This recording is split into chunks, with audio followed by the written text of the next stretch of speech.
अस्सलाम वालेकुम नाजरीन, तासु ګورئ اباسین خبر زم شاهد جان زیب. د فلسطینیانو د شام شمال ته د کډه کولو تیاری د خیمې بستی بیا بحالي روانه ده. د غیر ملکی میډیا تر مخې د غزه پټۍ فلسطینیان د شام شمالي علاقو ته منتقل کول منصوبه روانه ده. د دې مقصد لپاره د ترکی سرحد ته نږدې پخوانۍ خیمې بستي بیا بحالېږي، کومې چې په تیر وخت کې د جنګ زده علاقو کې د ارضي اوسېدو لپاره جوړې شوې وي. رپورټونه وایي چې قطر او ترکیه شامي حکومت سره د دې منصوبې په اړه ابتدایي رابطې کړي دي، خو د ترکیه چارواکو تر دې دمه منصوبې تصدیق نه دی کړی، نه یې تردید کړی دی. دا هم ویل کېږي د ترکیه دوه اهم ادارې دې منصوبې ته کتنه کوي، خو هغې هم تر دې دمه کوم رسمي بیان نه دی ورکړی.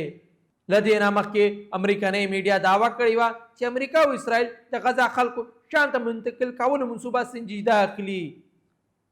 د امریکې یو مشهور نشریاتي ادارې ویلي دي چې دواړه ملکونه دا منصوبه پر مخ بوځي.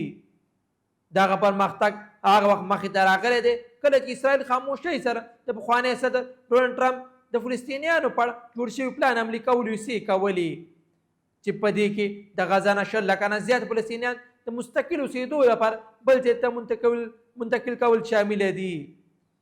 سرچینې وایي چې 13 میاشت وایټ هاوس دې منصوبې په اړه د شام موجوده حکومت سره ابتدایي رابطې کړې وي، خو د شام چارواکو دا نه دي تایید کړي چې رسمي رابطه شوې وه او که نه. داسې مزید خبرونو لپاره اباسین خبر لایک او سبسکرایب ضرور کوئ.